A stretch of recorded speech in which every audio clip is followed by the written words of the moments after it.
What is up, everybody, and welcome to another episode of In the Flesh with Filthy Dan. This is episode 11.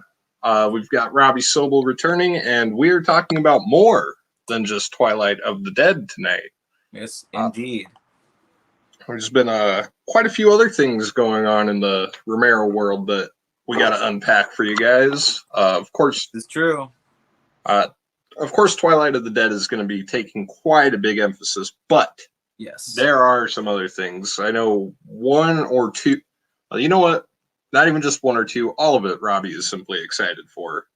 I'm very giddy. Absolutely. I see we got a real quick Nick Cooling in the chat, and I almost screwed myself out there. How you guys doing? This is going to be epic. Romero is an awesome filmmaker. That he is, my friend. And I would go as far as saying that he's underappreciated in the horror community. I don't think he gets enough credit. Listen, I love John Carpenter. I love Wes Craven. Tobe Hooper is great too. You know, as far as like the classic American filmmakers. If you want to branch out a little more, you know, Argento in Italy, Cronenberg in Canada. But I don't think Romero gets enough credit. I think his body of work is just as good or better than those names. And I feel like he gets pigeonholed as this guy who only does zombie movies. You go, oh, that guy who did Night of the Living Dead and then that one in the mall. Oh, okay. But let's talk about Halloween again. No, there's other things to talk about. Surprisingly, that is true. Some of us. Nothing against Halloween. Fuck, look, I got this backdrop here. I got the thorn tattoo. I love that shit. But let's try to open the umbrella up. Just a little bit, at least, right? It's like that. Of course, I'm like everything Carpenter, but you know, I still fantastic. Like, I still got to show some love for the man that was George Romero, and I mean, his body of work is something that I'm opening up to outside of the Living Dead series. I know that's, yeah. I mean, like you said, it's really the one that he's pigeonholed into being known for, and yeah. I get that, and I could understand the frustration that he probably felt in his lifetime regarding that. Yeah.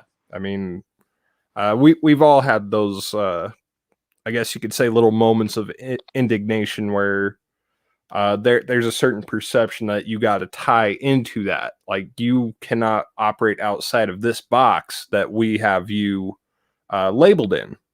And it's a damn shame. And again, Romero was fucking victimized by that. To go even further, like, he had said it before in interviews, and I remember like I actually have one of the documentaries. I think he talked about it on a special feature on one of his films, where he didn't want to get pigeonholed as a horror director, let alone a zombie director. So that's why after Night of the Living Dead, he did There's Always Vanilla, which is more of like a drama. And then Season of the Witch, which has horror elements, but it's not really a horror film. So he did other films because he didn't want to be a horror director and he actually used the phrase, he didn't want to get pigeonholed and typecast as a horror director. And the horror community went even further and isolated him to just a subgenre of horror, not just horror.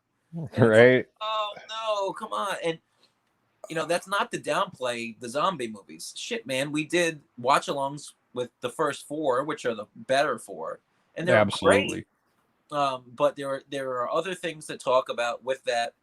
But I'm looking forward to Twilight of the Dead. There's a lot to talk about with that, and then we'll of course talk about the amusement park, which will be on Shudder on June the 8th. So we got what, 3 weeks away? About 3 weeks. Yeah, it feels. I'm so excited. I am so pumped for that movie, dude. It feels like it is a fucking lifetime away right now, honestly. It really does. Just waiting for that. Because correct me if I'm wrong, but that's more so Romero's Lost film, correct? Yeah. So what happened was around the time when he was filming There's Always Vanilla and Season of the Witch, he got contacted by the Lutheran Society, like the Lutheran Church. They commissioned him to do an educational film on aging and ageism and how people deal with the elderly. So they hire George Romero to do this. And this came out, I believe it was the same year as The Crazies. I'll find out exactly. Yeah, the same year as The Crazies. So that's the time frame we're looking at. So he does this film for about, it's about an hour long, give or take. And he, the movie that he did, unfortunately for the Lutheran people, was not an educational film that they thought would play well in the church and among their religious congregation. What they got was a horror type film, or a film that is just drenched in social commentary and atmosphere, and in a way that Romero was known for, especially through the 70s, where he was really hands-on with his film. I mean, I think Day of the Dead, I could be wrong, I'd have to double check this, but I think Day of the Dead is the last film that he like really worked through all the way through. Meaning he wrote it, he directed it, and he edited the movie. So everything else after that, he backed away from the editing and he just focused on the directing and the writing. But from those 70s films, like those were Romero's movies. Like he did all that shit. And the amusement park is such a great representation of that. It actually stars Lincoln Mazel, who plays the older cousin of Martin in Martin. And it's funny that he plays this old man in 1973 who's getting really old and who has to deal with ageism and everything. He lived to be 106 years old. Oh, wow. And he died in 2009. He was born in 2003. So it's just funny that in 1973, he plays this old guy who's, probably doesn't have much time left. But little did he know that he'd live for 36 years more. That's incredible and ironic. Yeah, that actually is. It's and that's going to be one of those things that you won't be able to escape. Like you won't be able to not think about it. Because you did say he's going to be in the amusement park. He's the star. So, yeah, I mean, with that as the theme, you're just not going to be able to get over that. I mean, like I know for me, the way my mind works, I might even be, I don't want to say distracted, but that's going to be definitely something that's going to be on my mind whenever I do watch that. Yeah. Did you see the trailer? Not yet. I've just been a little busy and haven't had time to check that out. But what we can do is pull that up real quick. Yes, definitely pull it up. And I know, I guess I usually have my info in there. People can go to my channel, Reviews and Rankings with Robby Sobel. The day that the trailer dropped, I rushed home from work, 12 hours of working, went in the shower, and boom, turned that camera on and did a full trailer reaction and discussion about the amusement park. So if you want a little bit, if you want my reaction and a little bit extra details, you can check that out as well. But I will watch that with you now, and you can give your trailer reaction.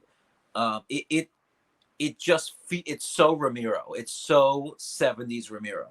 Like if I didn't even tell you who directed it, and I just said, hey, who do you think directed this in the 70s? I think one of your first responses would be, that's probably Romero. You can go to Shudder's YouTube page, and it's right there. It should be right there. You just do Shudder. Yeah, I got it coming up here. Just got to remember the right damn thing to hit on here. Entire screen. No. Tab. Bam. Bam. All right. So if I'm correct, we should be seeing this now. Let's widen the view there. So let's go. You got your sound? Should be on, yes.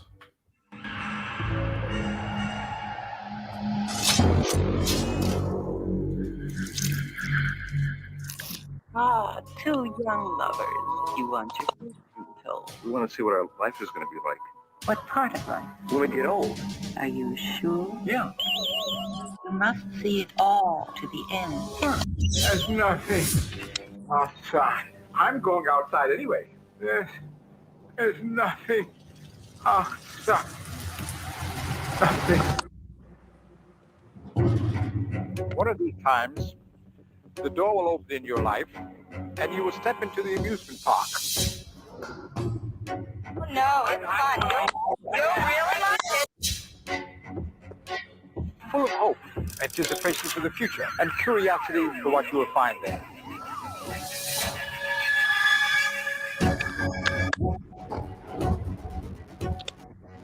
The man in the amusement park is a mirror image of yourself, separated only by the passage of time. Why are you punishing me like this? Hello?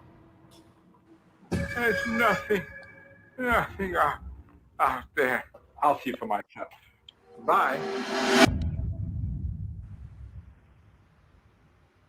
Nope, not yet. I'll see you in the park someday. Oh man, Doesn't- dude. What do you think of that? Your feel? That just looks like a very creepy, borderlining on super uncomfortable experience. Like, Yes. it seems I like think it's that's the point. That was the goal, I would assume. yeah. I mean, I was getting like nervous cold chills while watching that, and that's just from the trailer, people. That's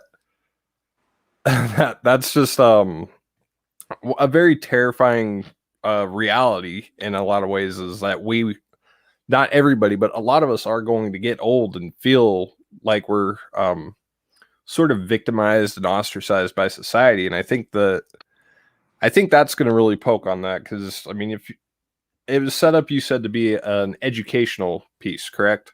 Yeah, you can Now- tell that's not what they got. Like, if you get George Romero to do that, he's like, "Oh, I'll fucking school you. You want to get schooled? Yeah, Well, exactly. check this I mean, out." listen, they should have done their homework first. They got what they deserved. Oh, absolutely. And I'm just glad that it hasn't been totally destroyed footage. Doesn't it feel like Romero though? Oh, it really does. It's like A lot of the So- cutting, the fast editing, and everything. you almost couldn't tell, but there is that, like, if you really feel the thematics going on there, like, if you'd probably watch it twice, I'd say the second time I probably would have known it was Romero if it didn't have the Romero Foundation logo at the beginning. Yeah. But like, looking at just how I don't want to say messagey it is, but you know what I mean. Yeah. There is that message and theme just kind of like riddled into it, where it's Absolutely. it's just kind of a inescapable truth there of sorts. Yeah, like that social commentary. But yeah, that's something I'm pretty excited for now. Yeah. In some ways, I'm glad I waited a few days to watch that. I mean, I waited 2 fucking weeks, I think, if I'm counting that right. Give or Or take, not. it could change. Yeah. 'Cause I know one of these things was dated for the 30th of April. I think that was actually that Twilight article, now that I think about it. Yeah. But So the amusement park looks great. I hope that at some point during the year we get a Blu-ray release. that would be awesome. Yeah, I mean, look, my pipe dream. I don't know if we'll get it, but I would love for like Criterion Collection to get the hold of this, because as much as I love like Scream Factory stuff and Arrow, like Criterion Collection for a film like this, like that's the way to go. Like this is it's older, it's a little more niche. It's obviously it's got the social commentary in there. Yeah, I feel like it would brand well for them. yeah. It's funny that you say that, because that's what I was thinking too. Like, sure, a Scream Factory release would be awesome for this, but it really does. I don't know if it's just the way that it was I can't talk tonight, guys. The way that it was presented, it really did feel like it would be a Criterion type release, and I'm kind of hoping that it will be too. I mean, especially for you and the people who do like the Criterion Collection, and I'm sure you'd buy up any different release that they'd have for this one, though. Now that I think about it, I'll tell you, I have a whole section over here of just Romero stuff, and Oh yeah. it's the top shelf is just all his films. So like I look at that shelf and it's DVDs, Blu-rays, I got VHSs that I got my hands on, and books and all, and I'm just like, knowing that the amusement park is out there now, like it just doesn't look complete. Like it actually I don't even like to look at it because it bothers me. Yeah, that dude, I totally get that feeling because there's aspects of my collections where it's like I'll look at something like it. Usually, it's if things don't fit, but Yeah, like I had everything by Carpenter except for his 2 Masters of Horror episodes, so I got those on standalone DVD. yes, And now I'm looking at that, I'm like, I don't have the rest of the Masters of Horror now. Oh, see, yeah, you're right. You get caught up in the collector rabbit hole there. It's like, Yeah, I do. Yeah, I don't know how. I can't remember how many actual episodes there are, but I probably have about a season and a half worth. So there's probably still a few. That was a good show. yeah, I'm regaining this because I've got, I don't know, a really weird relationship with Mick Garris as a filmmaker. Because I mean, face it, a lot of his films, for me anyway, are very hit or miss. There's almost no middle ground I find with Mick Garris's work. Well, he does a lot of like the direct to TV Stephen King. Yeah, stuff. and I love that. I love it when he does that. Some of his films that are not that, they just feel a little. I don't like. They're just not. Now I'm trying to think. There's something about it that. Did he do Riding the Bullet? Riding the Bullet, I don't know off the top of my head. Let's double check that. What about the Langoliers? No, the Langoliers was Tom Holland, I believe.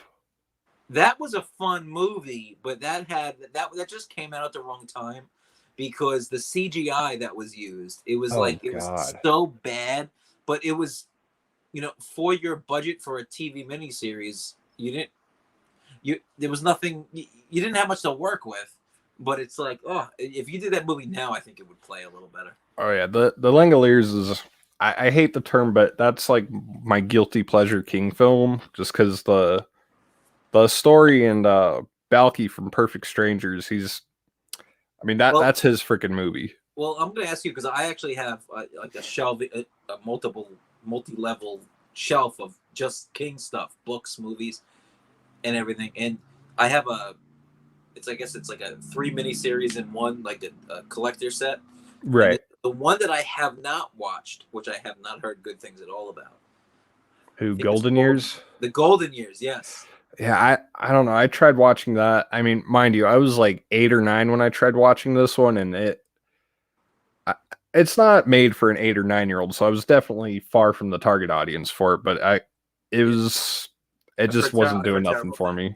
Yeah. One I did watch recently, I believe it was a King adaptation, was Sleepwalkers, directed by Mick Garris. Oh, that was good. That was just a creepy fucking movie, dude. Oh my god. Yeah. Stephen King has had a lot of good stuff, and one of my favorite King adaptations, one of my favorite King films, to dial it back to Romero, Creepshow. Whoa! So you want to talk about a movie outside of his zombie films that you need to watch? Yeah, that's one I'm. Creepshow. That I watched that when I was a kid. I was like elementary school watching that. I remember watching it with my dad. And whoa, Creepshow is the shit. It is so good. It's one that I'm still working around to, but I do have it here in pretty decent condition for as old as this specific release is. You've never seen it? I have not. I know I have. Oh. I have some loose bolts up there. Oh my god, man! You gotta jump on that. I think you would love it. It's my favorite anthology ever. Yeah, that's one I've been hearing a lot more about it lately, and it's not because of the Creepshow TV show that they have or anything, but it's just I don't know. I was watching this EC Comics documentary, and they had like a whole segment where they were talking about it, and I was kind of getting that itch going, and watching some Tales from the Crypt 2 is kind of getting me in that Creepshow mood. So it's like, yeah, that's a great show. I'm lucky enough. I have the whole series. Yeah, that dude, I need that box set so I didn't fucking even get the bad. box set. I just bought them all singularly. Yeah, see, I'm a sucker for box sets for some reason. It's like, No, I hear you. Some of them are it's great. That Friday the 13th one is really good. oh yeah. It's like if you want my money, like if you look behind me here, you could see that's all you need to do is make a You know what? fancy little box set, and it's like take my money. I picked up one a couple of months ago for like $35 at Walmart. The Omen from Scream Factory. Oh yeah, that's one of my faves right there. Is Yep, definitely that's great. that Omen one. Because the one before that was missing the TV film, and it had the just terrible packaging. It was like in this really flimsy, thin cardboard that was horrific. Oh, so that was a God. nice upgrade. But you know what? Creepshow, when you get a chance, really, I mean, highly recommended. That's just one of the films that Romero did outside of the zombie genre. That was that is worth watching. And talking about the zombie stuff, Twilight of the Dead. This is going to be interesting what they do here, because this kind of caught me by surprise. We got a comment there in the chat. Yeah, just Aiden saying that Creepshow is the best anthology of all time, but also loved the second one. Loves the second one just a little more, which was also written by Romero. So I hear that at times. I love the second one. I prefer the first, but the difference is, is the first one has 5 stories. I'm sorry. Yeah, the first one has 5 stories. The second one has 3. So I think with the 3 stories, it doesn't feel as rushed. right. So I think that you can kind of be a little bit more invested in the characters and in the story that way. So I think that's why some people prefer the second one a little more. Romero did write both. If you can get the Arrow Blu-ray of Part 2, there's a nice interview there with Romero. Where it's the only time I've ever heard him talk about Creepshow 2. Creepshow 2 is a lot of fun. It's good. Good stuff. And the first one, I think, yeah, I'm gonna have to ask. The first one has Tom Atkins in it, right? He is in kind of the wraparound story. Oh, okay. He's not in any of the five tales, but he's in the wraparound story. He plays the father of a kid who he finds out his son is reading EC comics. Okay. He wants to beat the shit out of him, and he thinks it's disgusting and filth. And the son was played by Joe King, Stephen King's son.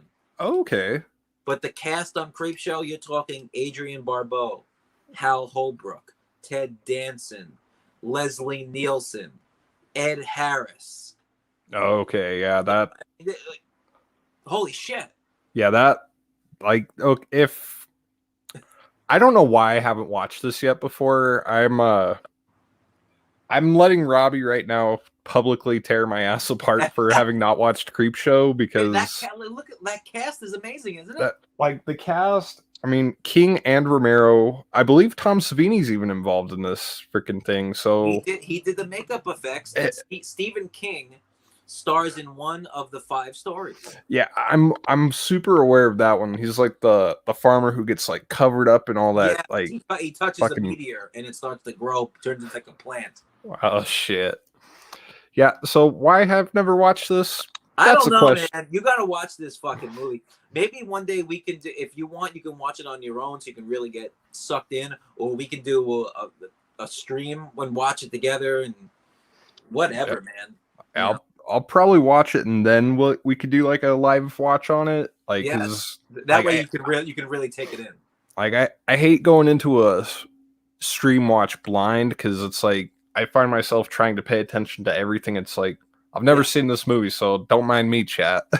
Yeah, exactly. So yeah, we got a lot of love for Creepshow going on here. Nick loves Creepshow, hasn't seen the second one. J-Man says that the first one is horror gold.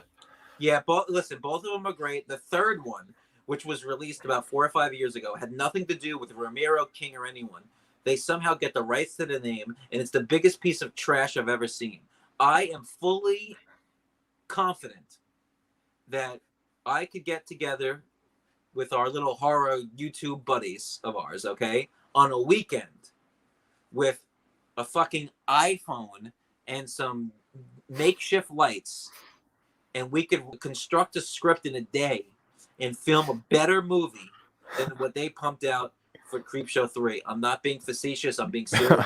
I really believe that. Yeah, I've heard Creepshow 3 is bad, and of course, when you're trying to get into something like, it sucks being a completionist sometimes, because even if the films are bad, I want to get into it. But if one is so bad, it makes it hard for me to even pop my cherry with said franchise or series or anything.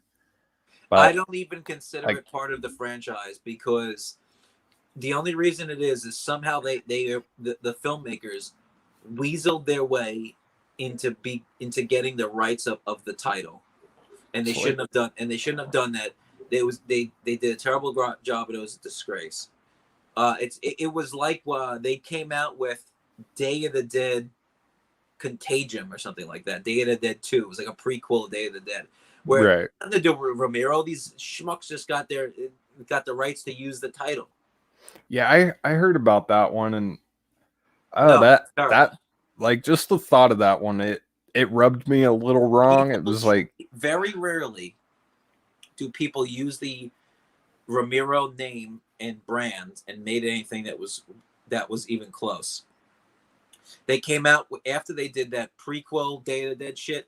They came out with a remake in 2008, and then another remake or whatever a couple, like 2 years ago, called Day of the Dead Bloodline. Both of them absolute garbage. Besides besides the 1990 remake of Night, everything that had Night of the Living Dead in the title after that, because it's public domain and it can use the brand, has been horrific and embarrassing. It's terrible. yeah. The only kind of copy or rebrandings of Romero's property that I think have even been at least pretty good. The best was the Dawn remake. Yes. In 2004. That was a lot of fun. And Zack Snyder has Army of the Dead coming out. I know limited theatrical today, but for the rest of the world, it's Friday. I'm going to watch that with my son, and we're going to do a review for it. I'm really excited. And the other one that was pretty good was the Crazies remake, which was pretty solid. I didn't think it was that great, but it was still, it was worth it. It's good. Not embarrassing. It was a good job. Decent. Right. Outside of those two, unless I'm missing something, I think everything else was not just bad, but an embarrassment. Those movies shouldn't even been put on film. I don't even know why I own them. I know the last Day of the Dead, I got during one of my Dollar Tree hauls, and I said, well, for $1, why not? I'll put it in there. See, I'm almost wanting to guess that part of your logic just has to do with being the Romero guy. Like, you're pigeonholed as the Romero guy of our circle. That is fine with me. But I think as the Romero guy, you had to. It's like, it's blasphemous if I don't, even if it's pure unadulterated crap. I need to have it because. Yes. Now the only one I didn't buy was Creepshow 3, because that is even worse.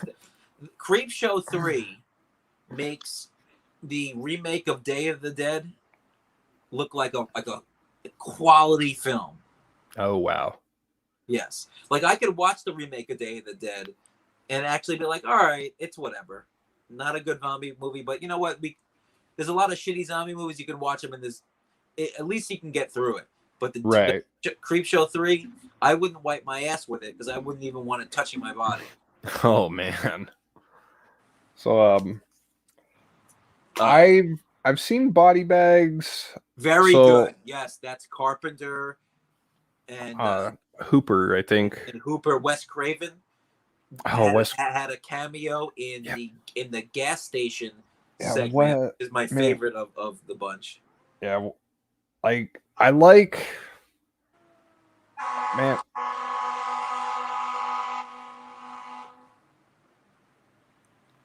Oh, there we go. But yeah, there's a fire truck outside. the Body Bags, though, was a lot of fun. I gotta say real quick, I do like Hair just for how silly it is, and all the stories are good. I mean, you see me without my hat and a ponytail, you know that hair is one that struck a nerve. Yeah. The Not hair me, someone. Not me, someone. The hair segment struck a nerve, and it's like, oh god damn, I can't ever be that guy. I can never. If I ever get to Stacy Keach's level of desperation, if I lose my hair, please let me know that I'm making a fool of myself.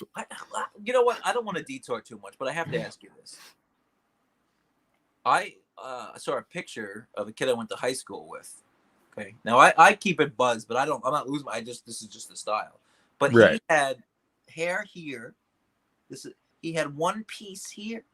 Oh. All this was bald and just a little on the back. And I'm thinking, why don't you just fucking shave your head? You look, come on, you look terrible, look awful.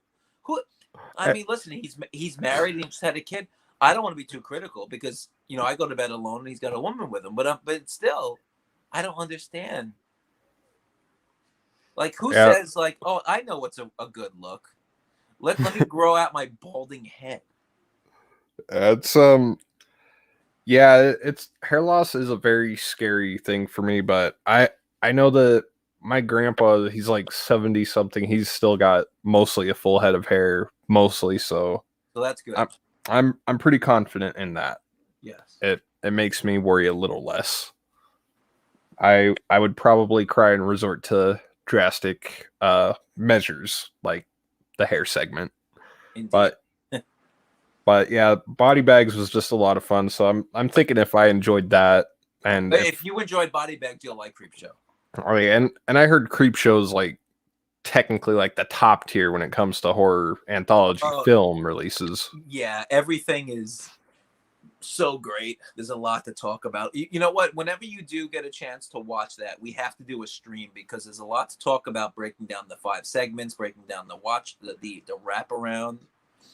And, you know, once again, in some of these segments, there's social commentary in there, man.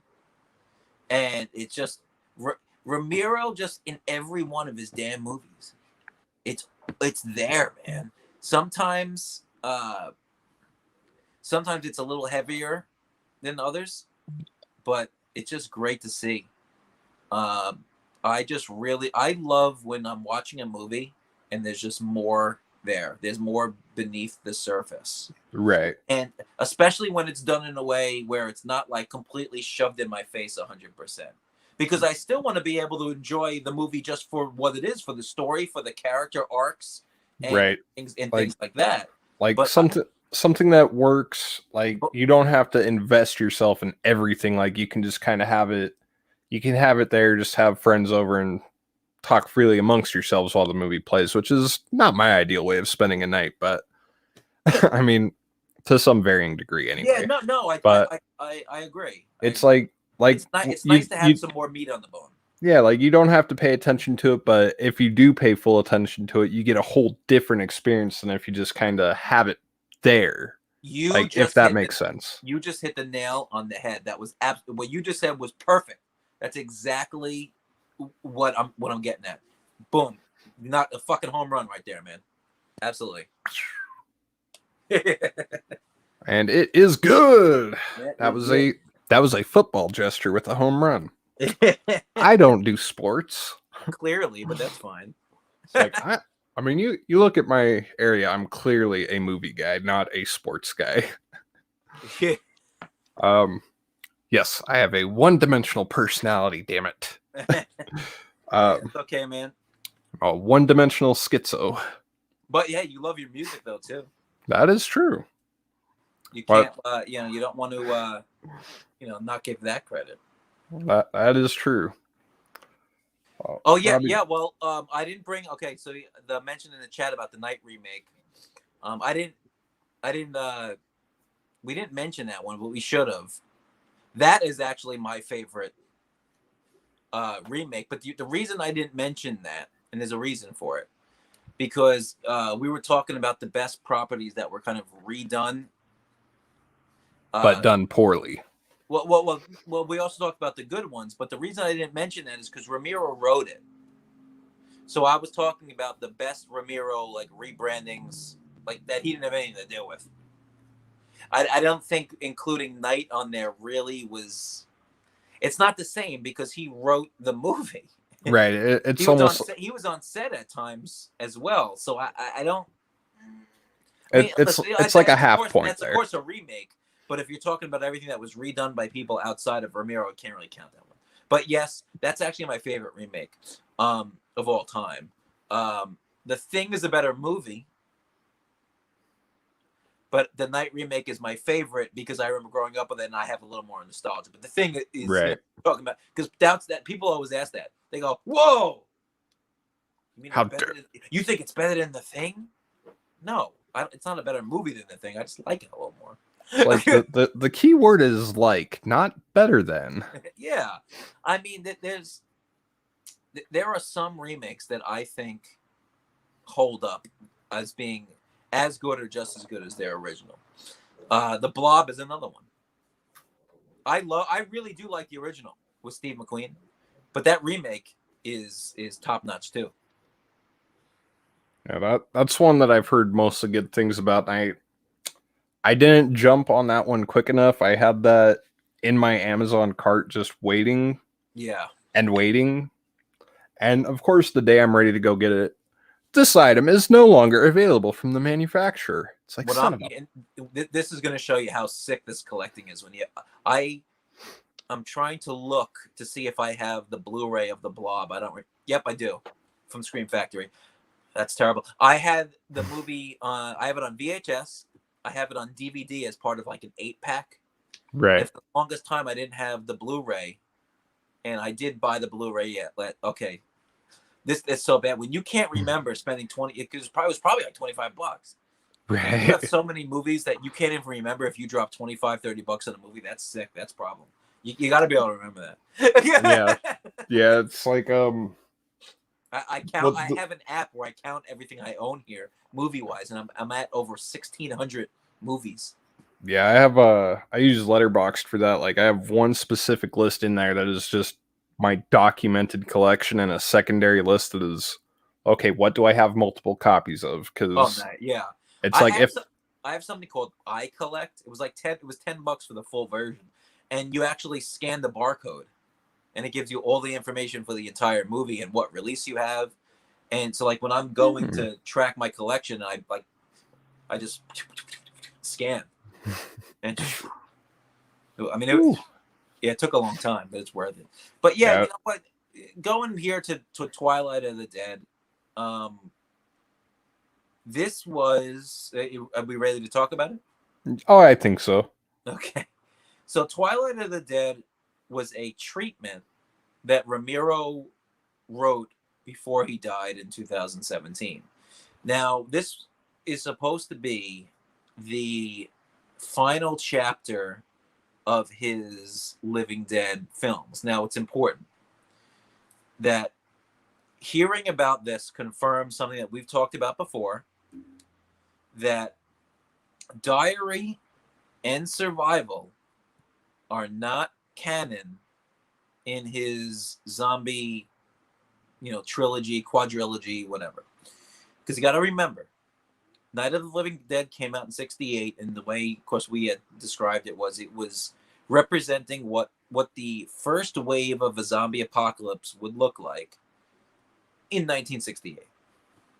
Now, the movies don't connect story-wise, and most of that is, all of that is due to the rights and the different studios and everything. It's different. Filmmaking was different then. Everything was done. A lot of it was done independent studios and films. There's a lot of those. Right. So then Dawn comes out in 1978 and kind of represents what a second wave of a zombie apocalypse would look like in the late 1970s as opposed to the late 1960s.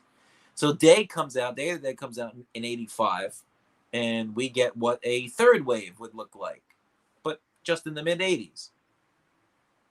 And then Land of the Dead comes out in 2005, and that gives us what a fourth wave might look like in the mid-2000s. So keep those four together. Keep those four over here. 2007 comes around, and George Romero wants to go back. He wants to show us what the first wave would look like, but this time in the mid-2000s. So obviously, if you're talking about waves, this zombie cycle here in waves, you have wave 1, 2, 3, and 4. Now that's over here now. Right. Now 2007's Diary of the Dead is back to that first wave, just in modern time. And then 2 years later in Survival of the Dead, we get kind of what the second, or I feel it's really kind of wave 2 and 3 together just a little bit later. And those two stories actually kind of connect. Some of the main characters in Survival were side characters in Diary. So Diary and Survival are kind of its own little thing over here. And the other four, the main four, Night, Dawn, Day, Land, are kind of our main canon. What Twilight of the Dead would represent would be a fifth and final wave of the zombie apocalypse in modern times.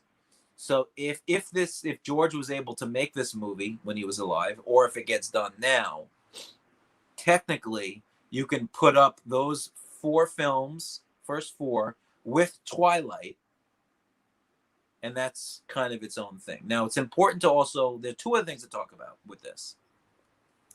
Prior to Romero dying, he had already written another script called Road of the Dead. And it was described as mixing, what would Night of the Living Dead and like Rollerball be? Or Night of the Living Dead and like a Blade Runner or something, where wealthy people would be at the point where they can control zombies. They have everything under control. They're living their life fine. And the zombies are used for sport in kind of like Demolition Derby and shit like that. And then, of course, shit kind of hits the fan.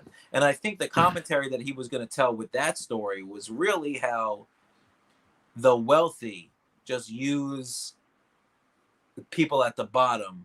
They don't look at them as humans. Right. They kind of just kind of pawns in a larger game for them. Yeah, just kind of fucking taking over, taking advantage really of every surface below themselves, essentially. So that story was actually getting shopped at the spring and the summer that George Romero died at. It was getting kind of like shopped around at film festivals. George Romero was going to produce it, and he had, I forgot the name of the gentleman who was going to direct it, but he was the man who was the kind of the second director, the second unit director on Diary and Survival. So he had been there with George. Right. That ended up, I believe, getting turned into a comic book, or it's going to be put into a comic book. Now, again, there's one other thing we have to talk about. It's the novel The Living Dead. Have you ever heard of this? I feel like you mentioned this to me at some point. Okay, so give me 1 second here, because I want to show you this, if you don't mind. Hold on here, just one second. Yeah, if I remember correctly, that's the one that kind of chronicles all the films so far, correct? Well, I'll show you.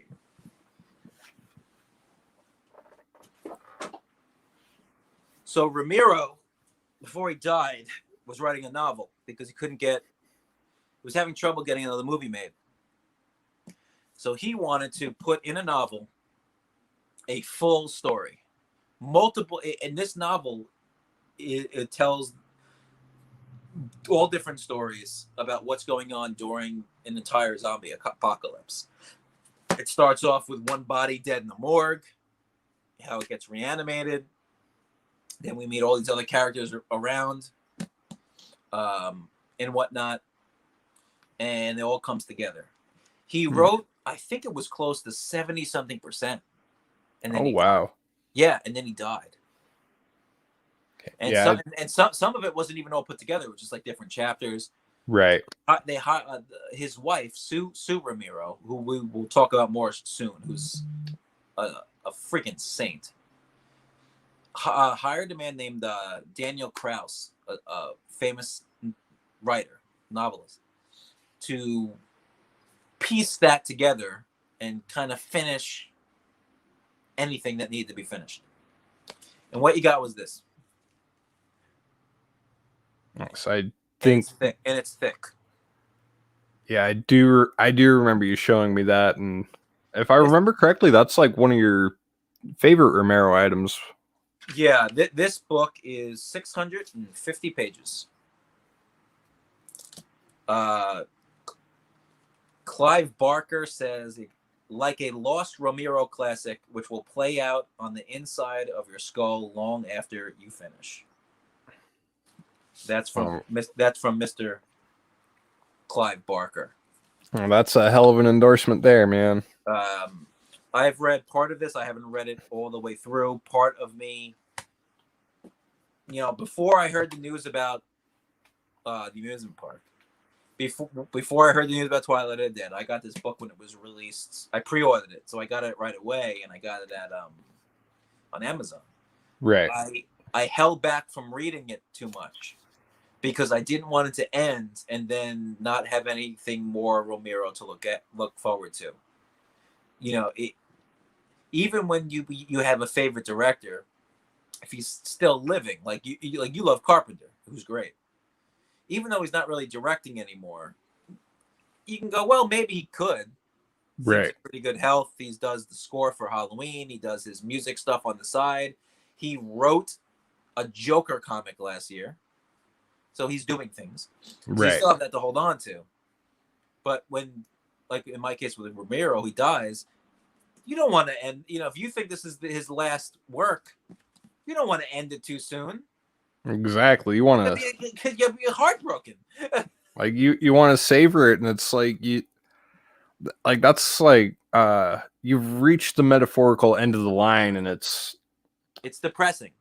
Absolutely. I'm lost for words thinking about that with Carpenter. Like, yes, because I'm accepting of the fact that he's probably most likely not going to make another film in his career. Yes.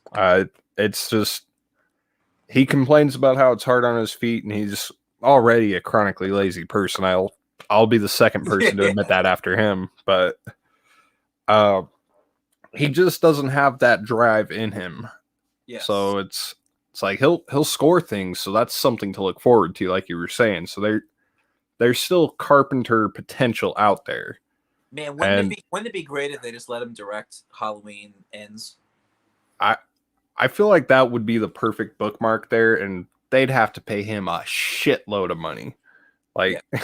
They'd be like, oh, if you could increase my pay rate by 5.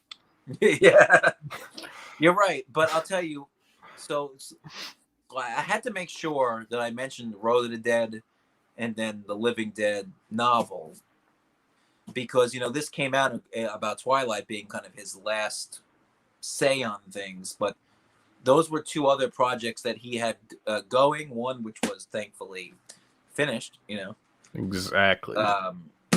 This is thick. If this ever got adapted to anything, this would have to be a multi-season TV show. You couldn't do this. This is not a movie. This is, and this is not a miniseries either. This is 4 seasons of a TV show, of a 10 to 15 episode TV show season. I almost want them to try and just do that in a miniseries just to hear your rant on that. Yeah. I feel like when you have something like, I feel like you'd cut out a lot. But then again, you know what? They did it with King stuff. But yeah, the reason they cut out a lot is because there's so many stories within here, mini stories. Right. At least But Twilight of the Dead, I hope it gets done. Now remember, this for at least from my reading, this was not a script. It was a treatment. Now, a treatment, for those who don't know, is essentially, it could be 30, 40 pages of what a filmmaker wants his story to be. And then from that 30, 40 pages, they write a script that is 100 and something pages long. but the treatment is the the beginning, the middle, and the end, the characters, the ups and downs of the characters, and then the script stretches it and fills it all out. Right. So a lot of people, I'm sure, would say this is not really a Romero film. That's fine. But it's as close as we're going to get to one. And if put in the right hands, I think it can work. Now, this has gotten the okay from Sue Romero and everybody over at GARF, which is the George A. Romero Foundation.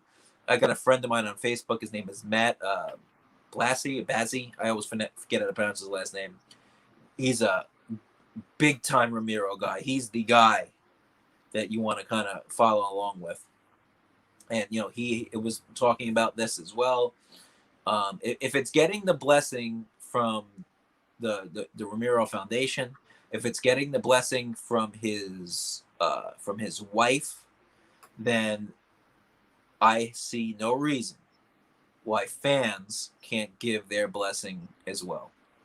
Yeah, I mean, you got to remember, this stuff is not done because they just want to make a couple of bucks. Romero was never in it to become a millionaire. He was never in it to be, critically acclaimed at the Academy Awards and be a Hollywood star. He was a filmmaker from the old school who had stories to tell and wanted to put them from his mind to his paper to his film. And of course, it's your job, so you want to make money off of it. But a lot of people these days just make movies for the money. He was making films because he wanted to put his stories out there, and in the process, make money from it. To live his life. Right. That's difference. See, and I think they're continuing along with his legacy, and I fully support it. This is really exciting for Romero fans. And it seems like we got a lot. This is great that we got a lot going on, man. Oh, yeah. It's between Twilight of the Dead, between the amusement park coming out in just a couple of weeks, and the news of Second Sights, who delivered last year's awesome 4-disc box set, and it's a box set of Dawn of the Dead, all three officially released cuts in 4K. All the special features that you've seen over the years and all the releases have come together on top of new special features. This same company is now doing a 4K release of George Romero's Martin, which supposedly looks gorgeous. Michael Gornick, who is the DP on the film, director of photography, came out yesterday or today, to say how gorgeous it looks and how he knows that if Romero saw it, he would say, "Holy shit, man, this is good shit." So I'm hoping that this is the right release. I just pulled an image off of the internet real quick, and I feel like it's not the right one, but we're gonna pray that it is. Okay, the release of their DVD, they haven't released the cover yet. Oh, okay. But that is Martin. Yeah, see, I could tell by the font that it was definitely Martin, but that's wasn't sure if we had any proper imagery to work with yet on that, and I was hoping that maybe I stumbled onto the right thing. Not yet. Right. So they're going to be giving Martin that same treatment, you're saying? Yes. No, I don't think it's going to be 4 discs because but we're going to get probably 2 discs and then it's going to be cleaned up nice. If you've never seen Martin, it's available free on YouTube. You can check it out there. I highly recommend it. I did a review for it. I love it. It was Romero's favorite of all of his own films. John Amplas was the star in it. He also he played the Puerto Rican guy shot in Dawn of the Dead, who was obviously not Puerto Rican. He was one of the scientists in Day of the Dead, and he plays a zombie grandfather in Creepshow. So when you do get the chance to watch that in the Father's Day segment, that's under all that gear is Martin. All right. And Martin is one that I do need to give a proper revisit with a clearer head and a little more focus on, because I know I was under some time constraints last time I tried to watch it, so wasn't able to pull it in the right way. Yeah. Had a little too much going on at the same time as it, but still been meaning to get around to it. So that's the thing about not having physical copies. It's like if it's there physically, you know that it's there, and okay. If you set it out in front of your player, okay, that's a reminder to watch it. Yeah. Like when it's all digital, I at least kind of forget about it sometimes. It's like, oh yeah, it's still there. But yeah, I'm definitely, of course, hyped that Twilight of the Dead might become a possibility. I mean, if things are going to move in the proper direction, I'm all for it. As soon as I saw that Sue Romero gave it her blessing, it's like, that's good enough for me. Like if the widow of the man himself, yeah, she is so on top of things, and she was pretty involved with the making of some of his older films, was she not? Well, okay. So here, that was Christine Romero. George Romero met his wife on the set of, was it maybe The Crazies? Maybe. And they got married. They were married all the way into the early 2000s, mid 2000s. And then they got divorced. It's crazy. It's wild because she's on the commentary and the documentaries of all those movies. So when you watch the commentary track, you watch the documentary, she's there, boom, boom, boom. And they ended up getting divorced. They were separated. And while they were separated and I guess going through a divorce, he met Sue. It was right around the time, right before Land came out. Oh, okay. And they met and he goes, oh, I want to show you this movie I just made. And she had never heard of him before. She heard of Night of the Living Dead, but never watched it. And she sat down for a private viewing of Land before it even got released. And he asked her flat out, like, do you like this? Do you like this movie? What do you think? And she's like, no. And she said that he just laughed and was like, I love that response. Oh man. And she said she knew right then. She's like, it clicked. Yeah, that's his response was at least my fans will hopefully like it, because I think that was her response too. Was like, it's not for me, but I can see why people who like this stuff would like it right. She said, as the years went on, she would watch his films and see that they were more than just kind of schlock horror. Right. And she said just such nice things about him. And if you get a chance, you can just type in her name on YouTube and.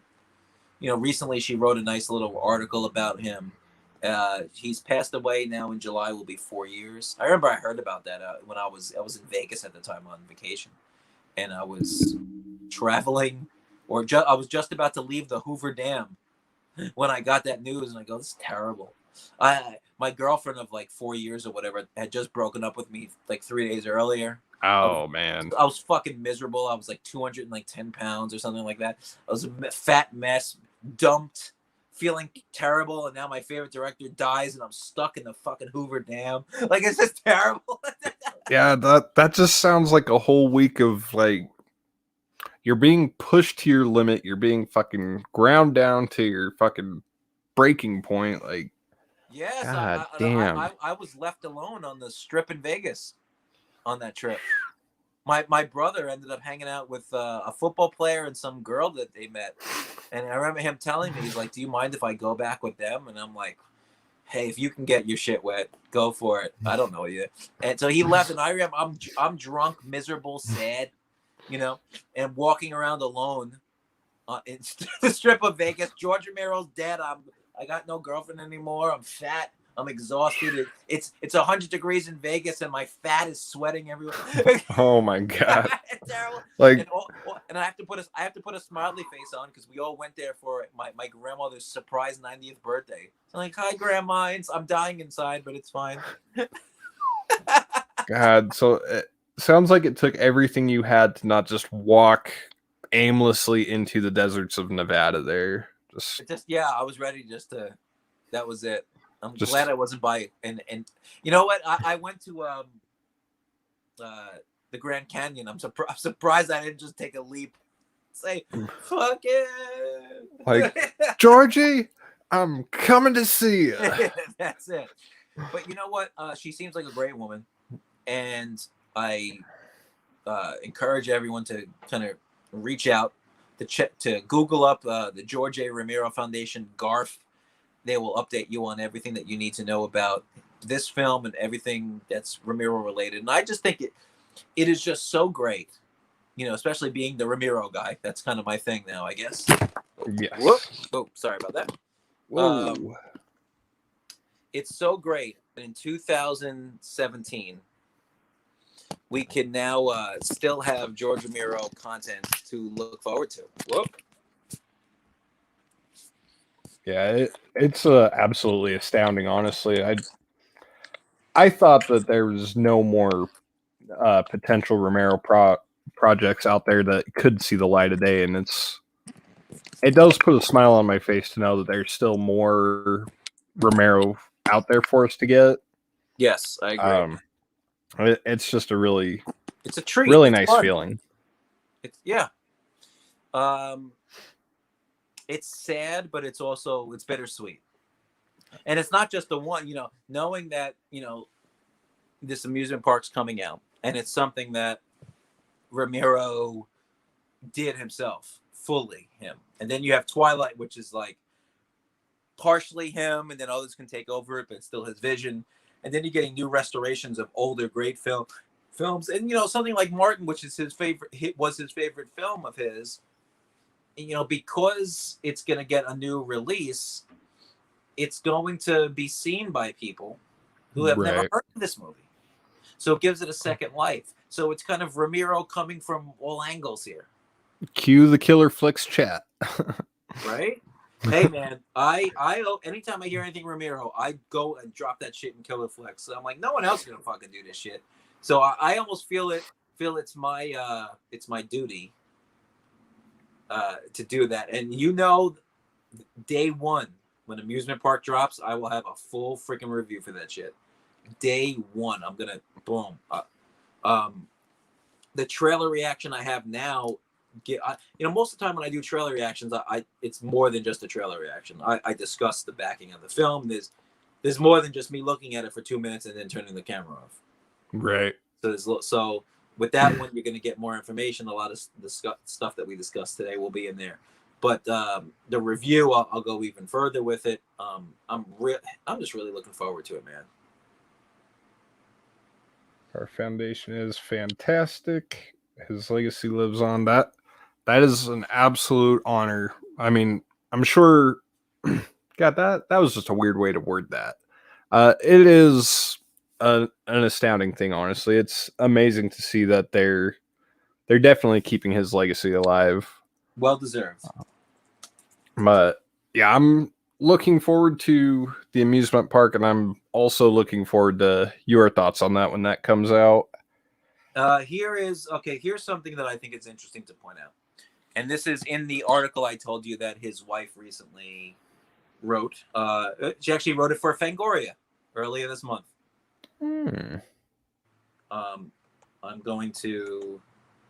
I'm actually going to send you a link to this article, and maybe you could put up the main picture on the stream. I don't know if you can do that. Yeah, I think I can. It would be nice for people to take a look to see what her face is, the beautiful picture of her and George. When he was sick, when he got diagnosed with the lung cancer, even though he had quit smoking for 7 years, it still wasn't enough. It caught up with him. He had quit. Yeah, he hadn't. It was like 6 or 7 years he hadn't smoked, but he still got it. And there is it's a quote here that I really think it's important. It's very sad. I'm gonna read it here. Okay. All right. Okay. It says, this is the wife talking. We came back from another fabulous vacation from our beloved Cabo when he was diagnosed with terminal lung cancer. Devastating. He had not smoked for the last 7 years, but it got him anyway. During this time, he did not want to talk about the business at all. He just wanted to hang out, play games, and have a few cocktails. We did manage, however, to talk about his life's work and his legacy. George said to me, and I quote, "Meh, No one really cares.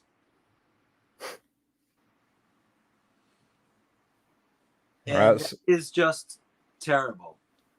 And she goes on and talks about this because, George Romero was right about a lot of things, but the quote of meh, nobody really cares. He couldn't be more wrong. He was a man who didn't have a bloated ego.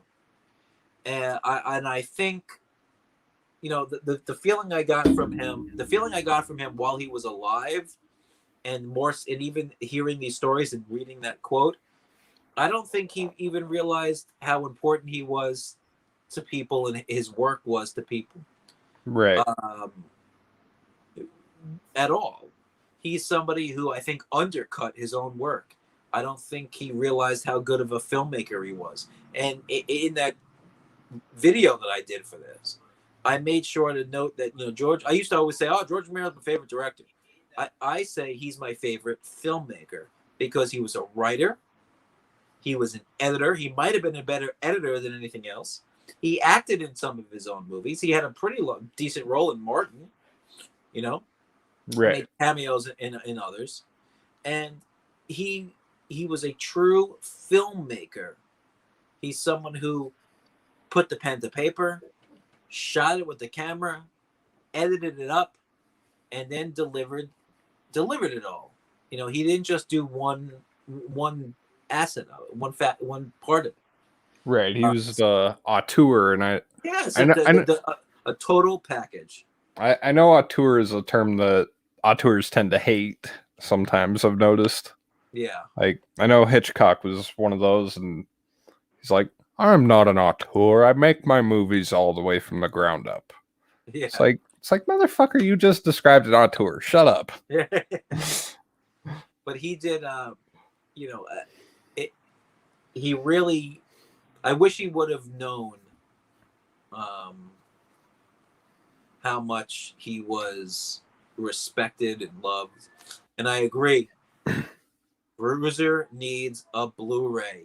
Yes, it does. I think it has one Blu-ray years and years ago, standalone in some foreign country somewhere. I don't know, somewhere in Europe, but not even all of Europe. Bruiser needs a Blu-ray and needs a restoration. It's one of those, just like all other Romero shit, man. It comes out and people go, I don't know. And then years later, they look back and go, oh, that actually was a good movie. My head was just up my ass and I didn't realize it. Right. And it's it is amazing to read the review of Night of the Living Dead by Roger Ebert at the time of it was released. I mean, I'm going to read part of this, all right? All right. Because this is interesting shit, at least to me. Hopefully other people find this little tidbit interesting. I will not read the whole thing, of course. He did give it 3.5 stars, and you got to remember, Ebert was at a 4. He did. Most of us these days we all do 5. He did 4, so 3.5 is obviously very good. He actually put a notation before the review. It says, this reaction to a screening of the Night of the Living Dead is not, properly speaking, a review, or rather is a review of the audience reaction. He goes, I didn't assign a star rating at the time because I didn't think it would require one. These days I'm going to give it 3.5. All right, so in retrospect, he gave 3.5 to the film, but later. Right. And he reviewed more so the audience. But there's a paragraph here I want to make sure I hit, because it's just the language that's used here. And this is commenting on Barbara.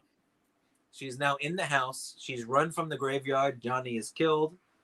And this is just as Ben is approaching. Okay? Inside the farmhouse, the girl discovers a young Negro who fights off the ghoul and starts to board up the house. Then it develops that 5 other people are hidden in the basement. Another teen couple, a husband, wife, and daughter. The daughter has bitten by a ghoul and is unconscious. The ghouls march on the farmhouse again, and the Negro sets a chair on fire and pushes it off a porch, and the ghouls fall back moaning. There's an argument among the people inside the farmhouse. Should they stay upstairs or should they go in the basement? This was pretty dull stuff, and a lot of the kids in the audience were dispatched to the lobby for more popcorn. I fast forward slightly here. The people inside the farmhouse decide to escape before they're eaten, as who wouldn't, and they make a plan. The young kid, I guess, speaking of Tom, will drive the truck to the gas pump, and the Negro will hold off the ghouls with a blazing torch until the truck's tank is full. The kid's girlfriend insists on coming along. When they get to the pump, the ghouls start advancing, and the torch accidentally sets the truck on fire. The Negro escapes, but the truck blows up and incinerates the teenage couple. It is amazing to me of the it's just 1968. Right. You're not even giving these people names, and in the description of Ben is just so flippant. The Negro. Yeah, it's definitely an analysis of its time for sure. I was taken aback by that at first, actually. Like, well, son of a bitch. But yes, but yeah, it's yeah, just it is of its time. It's wild how far we've come on that, or how far we haven't come even. This is the ending commentary from Ebert, talking about the end here. Right after the movie, the kids in the audience were stunned. There was almost complete silence. The movie had stopped being delightfully scary about halfway through, and it had become unexpectedly terrifying. There was a little girl across the aisle from me, maybe about 9 years old, who was sitting very still in her seat crying. I don't think the younger kids really knew what hit them. They were used to going to the movies, sure, and they had seen some horror movies before, sure, but this was something else.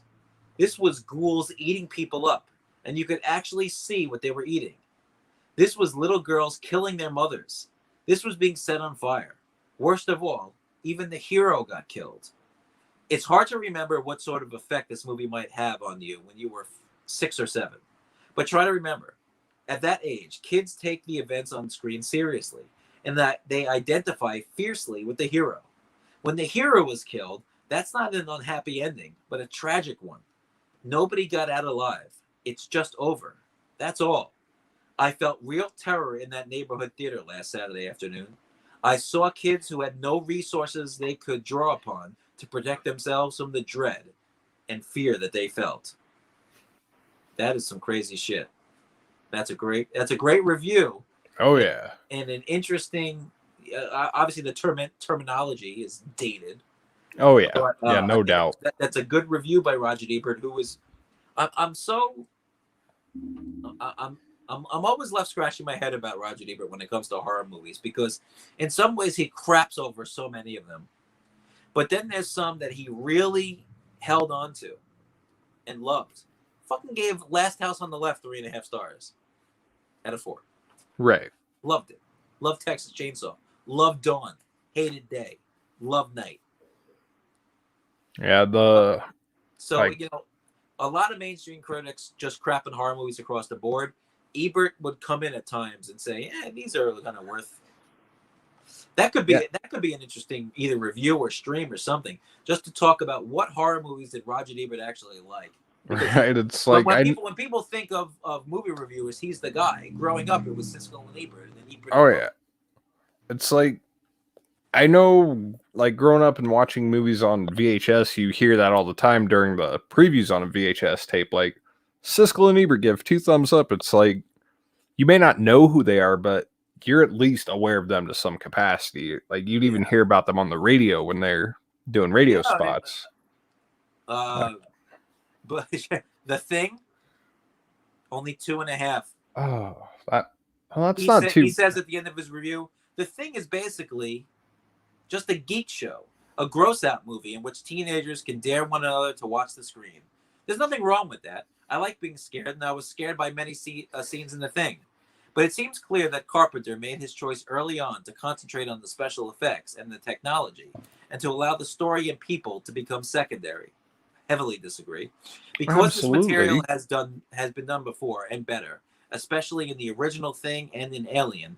There's no need to see this version unless you are interested in what the Thing might look like while starting from anonymous greasy organs, extruding giant crab legs, and transforming itself into a dog. Amazingly, I'll bet that thousands, if not millions, of moviegoers are interested in seeing just that. Well, he was right about the end. Well, yeah, he was, but there's sometimes where I it's think like, with the Thing, there's a lot to talk about with the characters, yeah, meetings and stories. I think mean, I think those themes got over Roger Ebert's head, and I think he was too focused on the gore. like I have a little video coming up here soon where I actually talk about the Thing briefly, and I mentioned how it's of course a sci-fi horror film. It has elements of body horror, but at the end of the day, its strongest suit, I think, is that it is a psychological thriller on top of all of that, because That's the core of it. Yeah. You're playing with the mind games of these characters and watching them develop and deteriorate at the same time, all from a mental standpoint. It's like the characters were the main focus in this film. Like, this is a heavily character driven piece. Yeah. It's like, sure, the gore and effects are like just as front seat as these characters and the actual story being told here, but I mean, he was right about the visual display, though. I mean, the visuals were fucking absolutely astounding. Well, we got a lot to look forward to.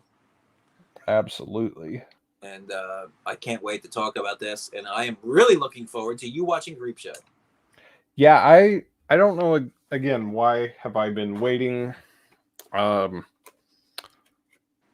Who's ready for me to watch Creepshow? I'm ready. I can't wait. You watch that, and then you watch it, and if you don't like it, that's fair. But if you watch it and enjoy it and want to do a stream, we will definitely make that happen. I absolutely love Creepshow, man. Yeah, it's I might even watch it after this stream. Yeah, it's one I've been told about quite a few times, and it's like, really, at this point, I'm being a bit of an asshole having not watched Creepshow. It's great stuff. 2 hours long, but flies by. 74% here on Rotten Tomatoes. But shit, a fucking horror anthology got 74%. It's pretty good. Oh yeah, that doesn't happen very often. Hey Nick, what's up, man? It's great channel there too, Robbie. If you want to check out another channel, the Lost River Drive-In. Oh, absolutely, I'll do it. I only recently found this guy, and I know the first thing we clicked on is our love for a film that I think all three of us actually would enjoy and do enjoy. That is this little nugget right here. Fuck yeah, man. Can you see? Let's see. I don't know if you can see it. Right above the Halloween blanket backdrop. Okay, yep. Let's large your screen real quick there. Yeah, right in the corner, right next to the Freddy one, is my Halloween 2 poster. Halloween 2 from Rob Zombie. I wrote an article for that earlier this year as well, defending why Halloween 2, Rob Zombie's Halloween 2, is a masterpiece. And I'll tell you, earlier this month, I got a chance to see once again Scout Taylor Compton, yes, and Daniel Harris, and I controlled myself not to pop a boner. I don't blame you, because I don't know how I was able to control myself. When you sent the picture through of you meeting her, the first thing I thought of was that other thing, and I'm like, how is he controlling himself at this point? How? I don't know. It's difficult. I'm actually, you know what I'm gonna do? I'm sending you right now. I'm gonna send you right now the 2 pictures of me meeting them. If you want to throw that on there, so people can absolutely have proof of me meeting these 2 wonderful ladies. This was my second time meeting Scout Taylor Compton.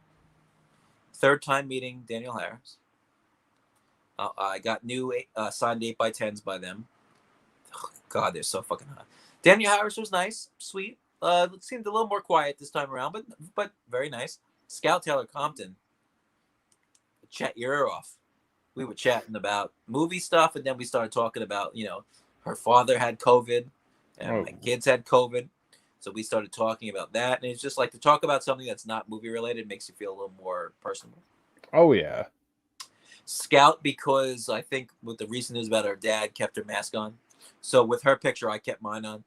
Out of respect, I didn't even ask. Right. With Daniel Harris, we just pull him down for the picture. Getting these ready to pull up here. So I had a great time, man. I met Rico Browning, who played the creature from the Black Lagoon. Oh yeah. He played him in all the underwater scenes. He played him in all 3 of the creature movies. I met David Naughton, who played the main character in American Werewolf in London.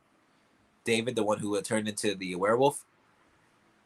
That's awesome. I met Warren. What the hell? Gillette. Gillette, yeah, who played Jason in Friday the 13th Part 2. Yeah. Everyone was super cool. Had a great time. There she is. Look at that. We've got the Queen, Danielle. I gotta tell you, man, she lost a little horror cred with me. Because I walk up to her and she goes, "The stuff, what's that?" Oh, god damn.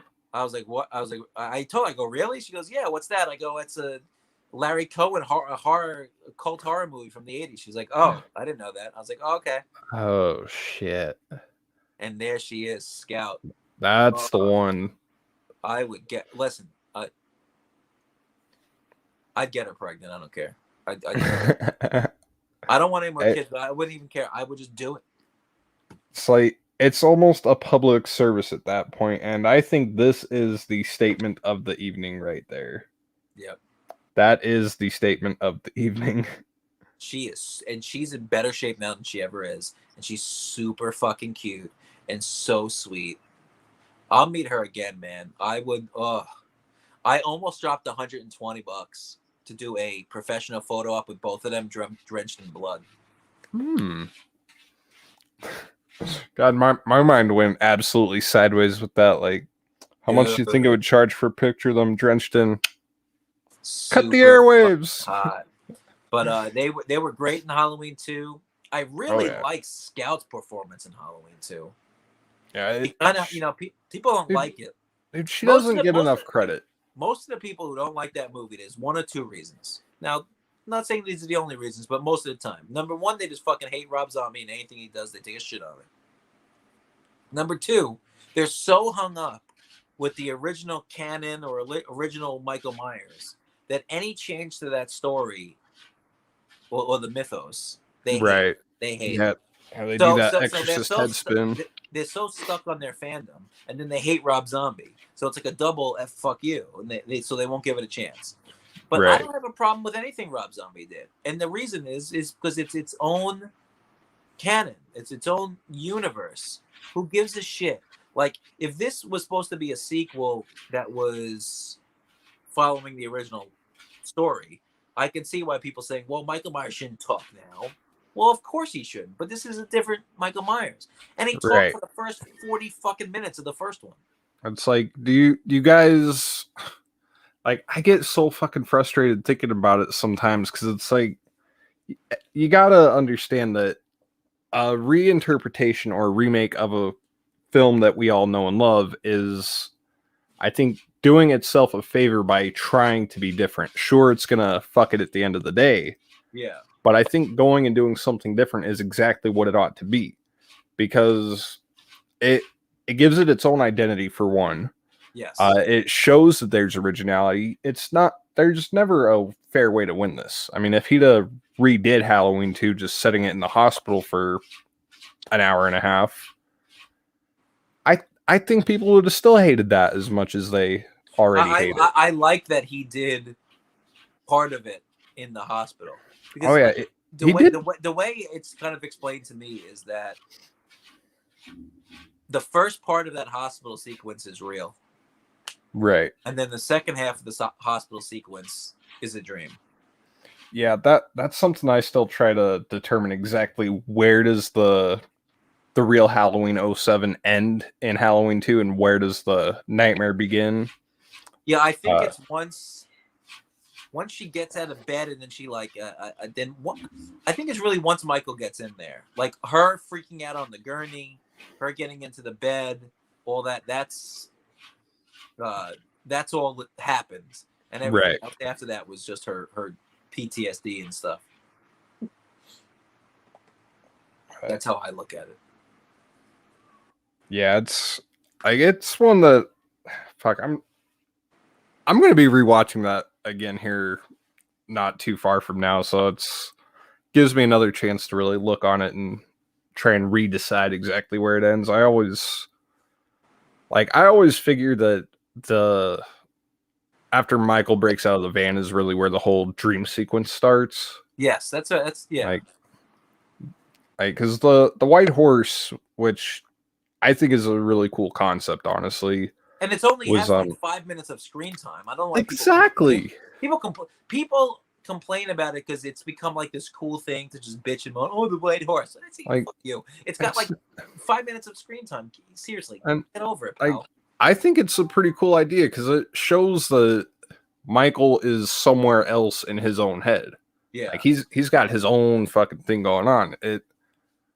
I think it works to give him that sort of a purpose that we don't really have in the original canon until about Halloween 5, Halloween 6, or hell, even Halloween 2 in the old canon. Yeah. But I don't know, because again, it's its own thing. It deserves to kind of go in its own direction. It did that flawlessly, and again, the psychological explanation of the white horse before the movie even begins is enough for me to be like, okay, I'm not going to complain about that. Yeah. I get it's also the most brutal Myers. that it is. Most intimidating. That Myers will kick the shit out of any of the other Myers.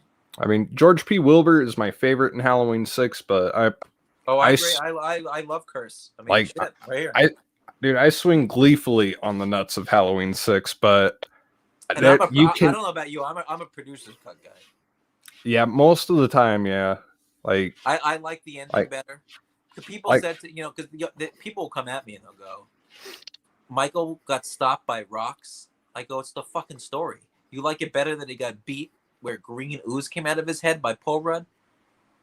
Not me. The story makes much more sense with the ruins.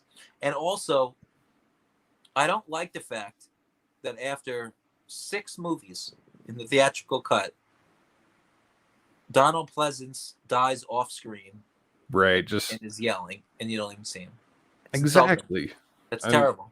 I think it's really bad. I think the music in the producer's cut is better because it feels more like a Halloween movie. I understand it's got that in the theatrical, it kind of has that cool 90s rock. And nothing wrong with 90s rock, but I don't like it in a Halloween movie. The whole issue for me with the theatrical cut is one, cutting out all of not all of, but a great portion of Donald Pleasance's acting throughout that film. Yeah. It's like half of his performance was on the cutting room floor. Yeah. The producer's cut brings that back. It also brings back several key exposition moments. Oh, I mean, yeah, I wrote about that too, and you're 100% right. I've always loved Halloween 6. That is my introduction to horror films, period. So that movie I owe a lot to. Well, there's a couple important ones. So in the theatrical cut, Jamie dies in the barn or whatever. Right. She would have been brought right to the morgue. They would have brought her. She was dead. Mm-hmm. In the producer's cut, she's brought to the hospital, shot by the Man in Black. Loomis goes to the hospital. Yes. In the theatrical cut, why would he be at the hospital if she was already dead and never brought to the hospital? Exactly. It doesn't make sense at all. In the producer's cut, it gives him a reason for why he goes there. Also, in the producer's cut, I don't know why they cut this out. You watch the producer's cut, and his face is fixed. In the theatrical cut, in the theatrical cut, in both, his face is fixed. Producer's cut. It's one line. He had plastic surgery, skin grafts, whatever. It's like I'm So I'm that's not all you need. That I'm one not so fucking line, scary. That one line excuses for why he doesn't have the makeup on his face. Uh, The reality was because he was an old man, and they didn't want to waste have him put through that. But Exactly. you don't say that in the theatrical cut, and all of a sudden his burn marks are just gone. Makes no sense. Right, and for someone like me who saw that before I saw Halloween 4, Yeah. I saw Halloween 4 before I saw Halloween 2 also, so I was kind of spotty with how the order I watched the films. Yeah. I was absolutely I was lost when I was watching Halloween 4 because I'm like, well, in the sixth one over here, he's got a normal old man face. Why's he got all these damn burn scars? Yeah. And that's a product of having grown up with nothing but the theatrical cut for so many years. So, I mean, the producer's cut does a lot well, and I really do admire I don't know how everyone else feels about it, but I actually enjoyed the little switcheroo that Dr. Wynn does with Michael there at the end. Like, just the switching attire with him. Here, one of the arguments that I hear so much, especially like in our Killer Flicks group, I don't like that Michael is controlled. Michael wasn't controlled. He walked away free at the end of that movie. He made it seem like he was controlled. He was playing them. He left. Boom, gone. So was he really controlled? No. He was just kind of going along with what was happening, right? It's like because at the end of that movie, he pulls off the mask, and it's Wynn on the ground who says, "It's your game now, Loomis." And then he gets the curse of thorn on his wrist. And then he sees Michael in the distance walking away. Michael wasn't controlled. He was playing them. That shot of Michael walking away too. That's just fucking awesome. It's fucking awesome. It's a really good flick. And I actually, there are multiple timelines for this franchise. Oh yeah, Personally, I prefer 1, 2, 4, 5, 6. I actually don't even like to watch H2O anymore because every time I watch it, I like it less, and I don't want to like it any less. Right? It's like I'm a big fan of Dawson's Creek. I watched it when it was on. I probably watched it 3 or 4 times all the way through, and it's good as a show like that. And it reminds me of a lot of my time in school. The main character had a Jaws poster on his wall, like I did growing up. I remember the first time I saw that first episode, he talked about how he wanted to go to film school, and he had a Jaws poster on his wall. And in my room watching that, I had a Jaws poster on the wall, and I wanted to go to film school. But so that's fine for that show. But Halloween H2O feels like a Halloween episode of a 90s TV show. Kevin Williamson, who wrote it, that's why it makes sense. Now, the third act is good. Oh, yeah. But it's real good. And I probably settle in at like 3 out of 5, which still is good. But it's very middle of the road. Yeah, I'm kind of on probation with Halloween H2O right now. One of the members of our group, Destiny, is a big fan of that, and I know he loves it. I have talked way too much shit about that film in such a short span of time. I need to pull the brakes on my. I'm gonna give Destiny a shout out because for years, 20 years probably, my mom has been trying to get me to watch Snakes on a Plane. And I had the DVD for years, and I just never watched it. And then I was talking to Destiny one day. I don't remember if it was on a chat or if we were doing. I think it was like after we did a live stream. We were just bullshitting for a bit. And she kept mentioning, "You gotta watch it." And 2 or 3 days ago, I finally watched it, and it was so much fun. Yeah, so I have to give her a shout out for that extra push and recommendation, because that was a lot of fun. I think that might be one of her. I don't know. No, that might be one of her favorites. I don't know. Yeah, I know. Strangers Part 2. Yes, and Strangers Jennifer's Pray Body. at Night. Dude, Pray at Night I watched recently, and I actually reviewed both of those not too long ago, and the first one has freaked me out ever since I saw it. Yeah. And the second one, it kind of flew over my radar whenever it did come out. Like, Yeah. I wanted to see it at that time, but I was so fucking nose deep in the Halloween 2018 hype that I just kind of neglected it. Yeah. And I watched it recently a couple weeks ago, and I'm like, I have wasted 3 years not watching this movie. I had a fucking blast with it. The cool thing about the second movie is that they didn't try to redo the first. Exactly. And now I think the first movie is a better film. I think it's scarier. I think it's got more suspense. But the second movie is more fun. And the second movie is more rewatchable. Yes. If I was going to sit down with somebody and said, I want you to see a horror film, I'd put the first one on. Oh yeah. The tension, it's just better constructed like that. But the second one, really fuck with them. The second one, they said, we're going to do more of it. Like, this is going to be like a slasher movie, an invasion slasher film. And the nice little nod to Christine there near the end. Yeah, it's got energy.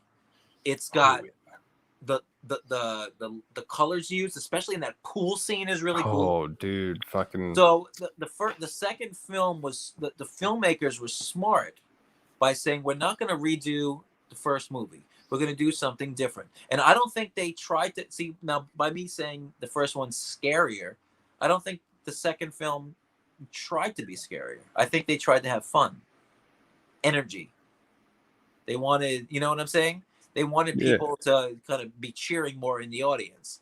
And I think for what they wanted to achieve, I think it worked. I saw that movie opening weekend in Jacksonville, Florida. I drove there to meet a girl I had talked to on the internet for a few years. She was a girl on Instagram who I had a huge crush on.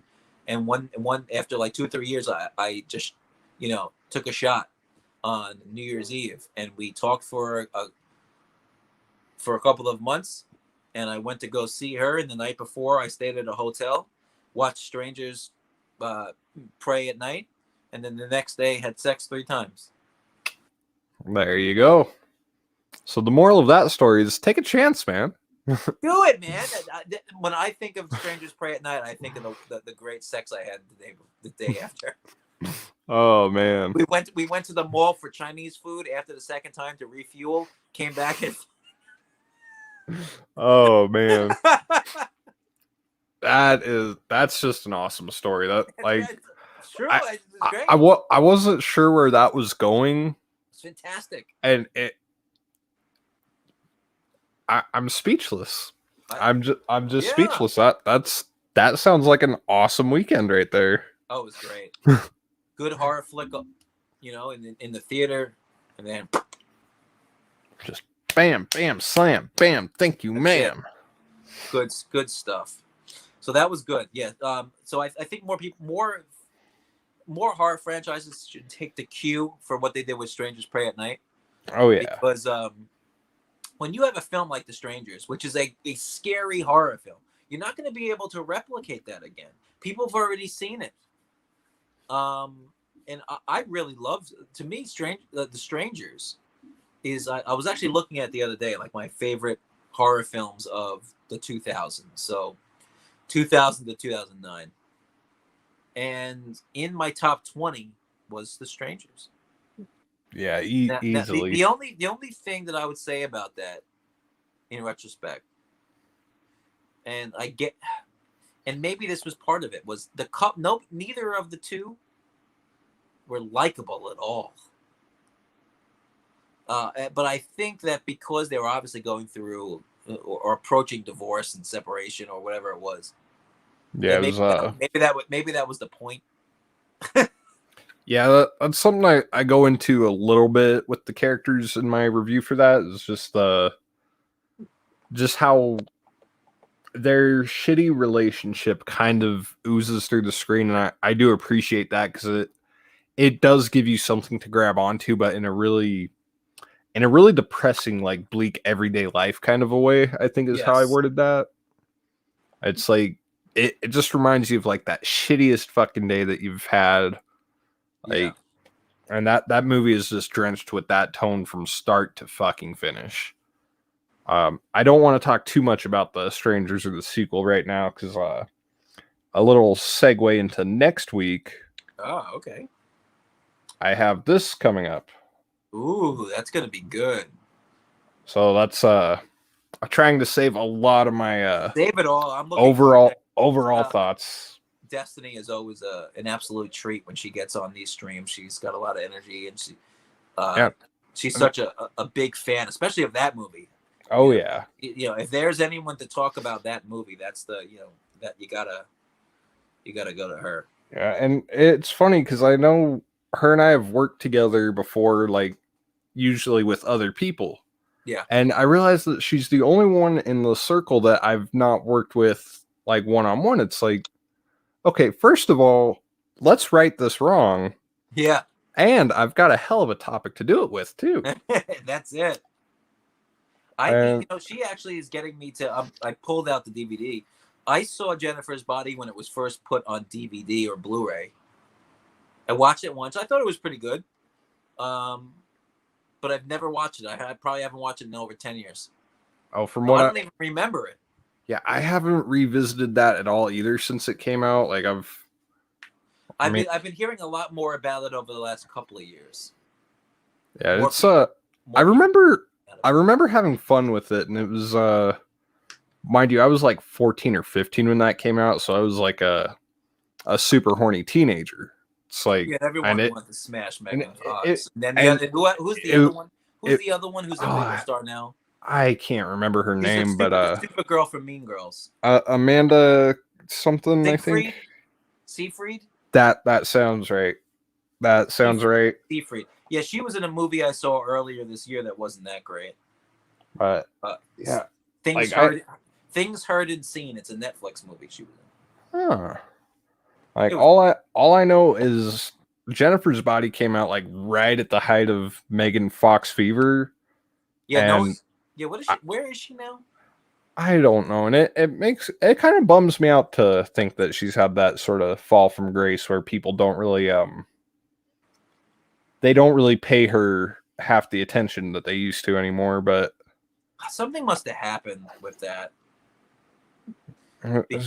Working with Michael fucking Bay, I think, is what it was. Wasn't she fucking him for a while? Like they were dating, right? I don't know. She was the last time she did anything was she was April O'Neil in the Ninja Turtles movies. Right.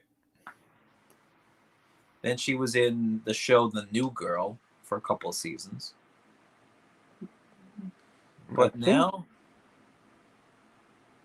she did a direct-to-DVD movie called Think Like a Dog. I've never heard of that. Oh, it's direct-to-DVD title for sure. Yeah. I don't know.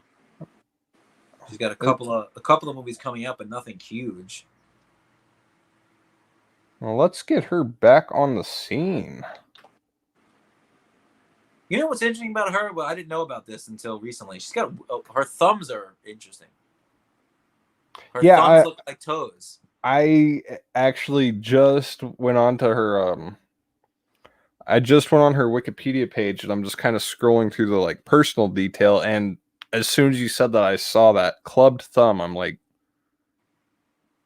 not in a shallow Jerry Seinfeld way, mind you, but just that's how my reaction. See, I'm trying to not make it look like you have toes on your hands. I'm fine.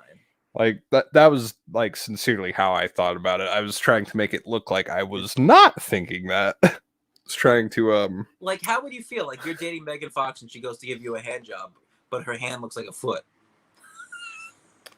So long as the other fingers are slim, it's okay by me. I feel like I need to get a closer look at this. That's terrible. That's fine. Can we get a good shot of Megan Fox's thumb, and then can we put that up? Thumb. I'm gonna look. You look too. We'll both see if we can.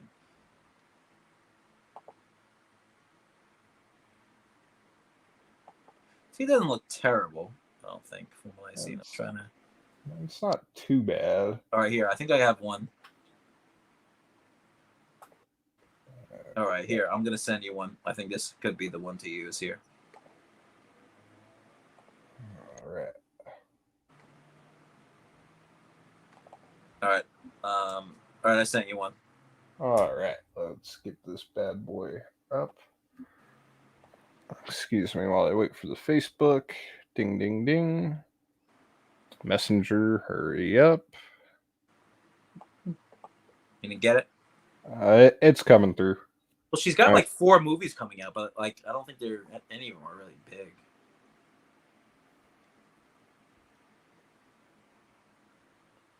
Okay, there we go.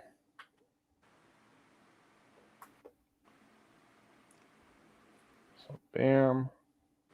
I guess she was super big during the Transformers stuff. That's when everyone wanted to see her naked. That is true. So How old is she now? She's 34. So, this is amazing. Her birthday is tomorrow. oh, well, happy birthday, Megan Fox. We are not exploiting your thumbs. They actually, they don't, at least it doesn't look like a big toe. And no, it looks kind of like, it looks like the second toe.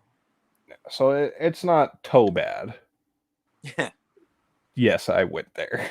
Yeah, I would say it looks like the second, the toe next to the big toe. Like now that I think about it, it's not even like anymore. It's like, oh well, that's almost cute. If Scout Taylor Compton had a foot on her hand, I would still put a baby in her. Would you gargle her diarrhea? Is the question though. Oh, I don't know about that one, but I do anal. That's close enough, man. That is close We're enough. talking about Halloween, and so you know what? If we're talking, everyone loves Halloween. I'll sing a little something for Scout Taylor Compton, okay? Amazing grace, come sit on my face. Don't make me cry. I need your pie. Thank you, bud. You better listen to old Bud. That's it. And I think I got the tone down perfect too. Yep, you're pretty on. You were pretty on it there. I fucking love Halloween 2. I love both Halloween 2s. When I want to watch a Halloween movie, like just like an old like Halloween film, I don't even watch the first one. I put the second one on. The first one's a better movie, I guess, but because I don't feel like waiting to get to where I need to go, the second one, like the ride's already going, so like I feel like I can put that on and there's a little more energy. Right. And I dig that Michael Myers, man, that Dick Warlock. Oh yeah. Yeah, Warlock gets a little too much flack also for his portrayal, but I chop it up to the man has been stabbed in the solar plexus. He's been stabbed in the neck, the eye. He's been shot 6 or 7 times, depending on which shots you're counting as canon. That's it. And he falls off a fucking balcony, 2nd story. Yeah, he's a little bruised up. Give the guy a break. So you take all that, and assuming that us normal ass people would be able to get up and walk, tell me you wouldn't be walking like a goddamn robot, as people like to call it. Tell me you wouldn't be dragging your fucking feet. For that Michael Myers, I think it works. I think it works. Like if you take all that shit into consideration that he went through, yeah, you could totally dismiss his walking. It's like, oh, well, that makes sense. He's not doing so well. He's in pain. Yep. I you know what? I think a lot of it too. I like the atmosphere of the hospital. We've talked about before. I like isolation. I like isolation horror. I don't like isolation, I should say. Well, maybe I do. And I was fine during this whole quarantine thing. I was right at home. It was made for. I was built for this shit. It's like I'm happy. People, when people were first saying, "Oh, guess what? Things are going to start opening up again," and my reaction, it was very weird reaction. Everyone was like happy, and my reaction was like, "Ugh, fuck you."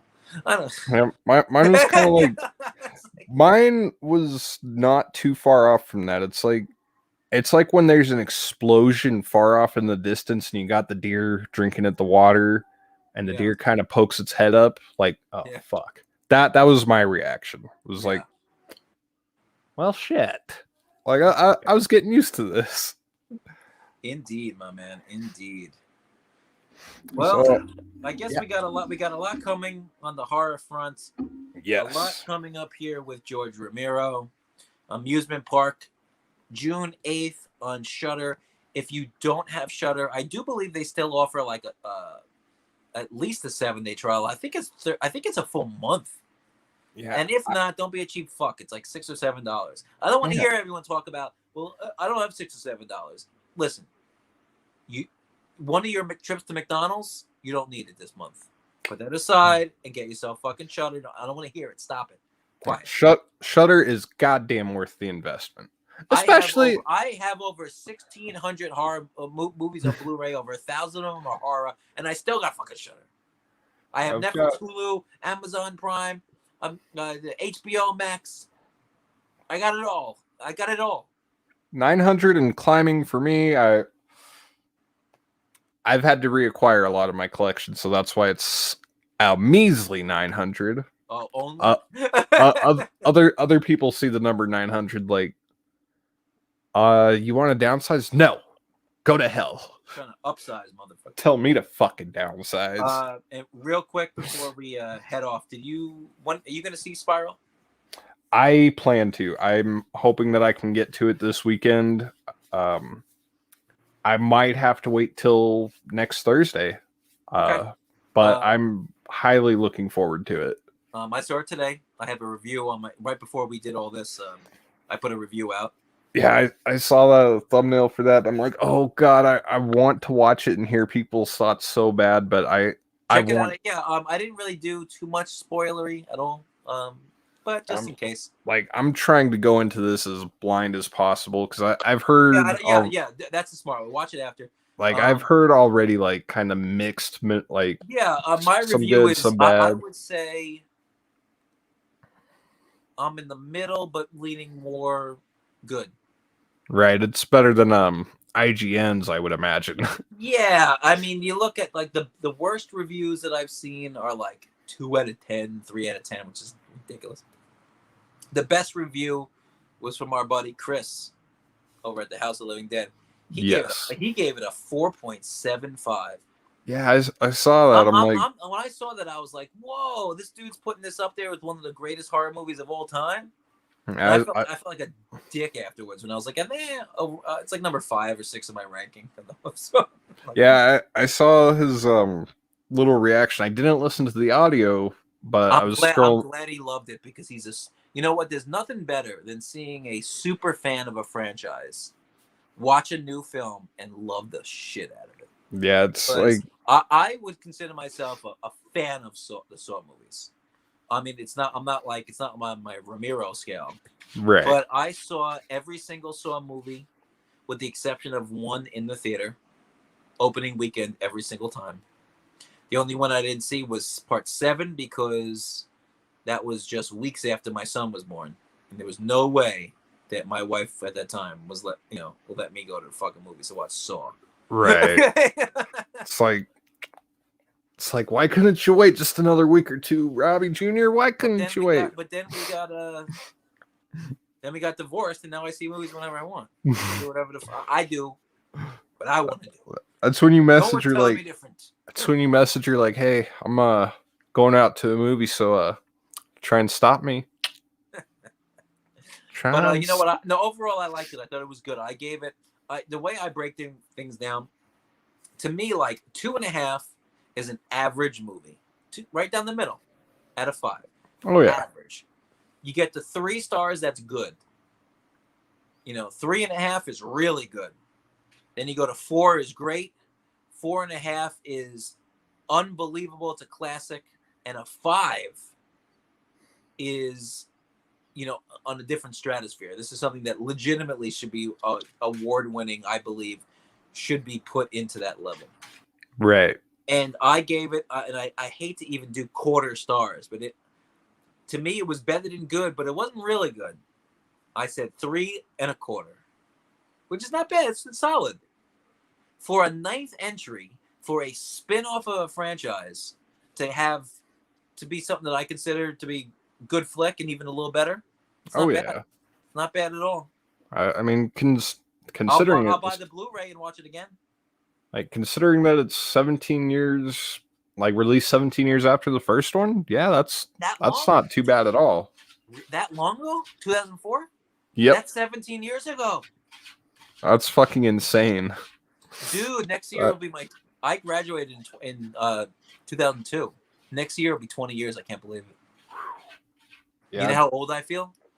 yeah, I'm already feeling that. Like next year's going to be 10 years for me out of high school, so I'm feeling it, but literally half as much as you are right now. Yeah, It's amazing. like It's amazing, man. Time goes by fast. I'm just trying my best to stay in halfway decent shape, look kind of young, look good, feel good. You know, embrace the whites. yes. I love it, man. Salt and pepper. Salt and pepper. Push it. That's right. Don't push it.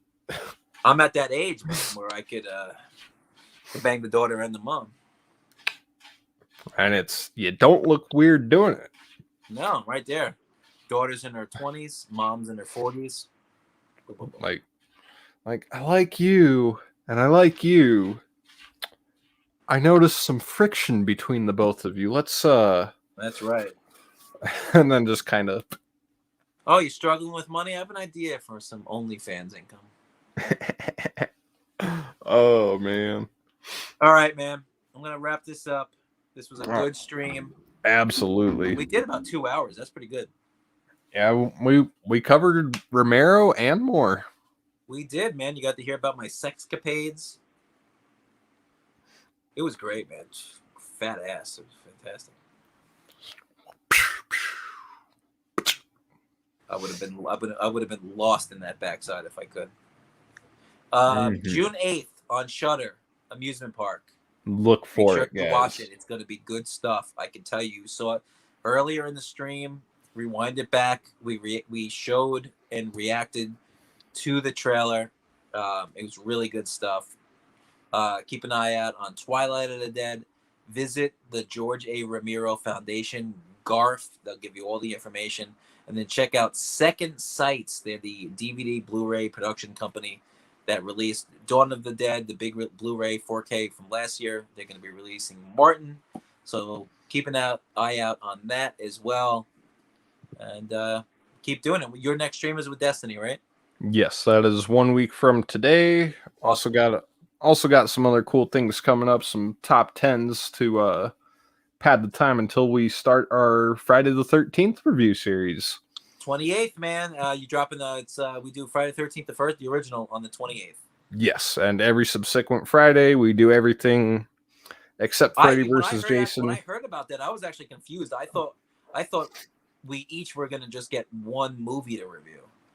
Oh no, that. So I was like, I'll do Jason Goes to Hell, and then when Brett contacted me, he's like, "You ready to start doing the whole franchise?" And I'm like, "I guess so. Fuck it."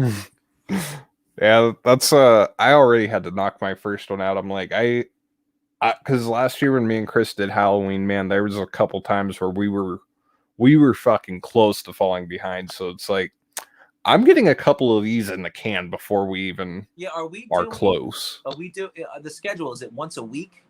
Yeah, every Friday. The way I set up the schedule is the rankings, like our individual rankings, will drop on August 13th, which is a Friday.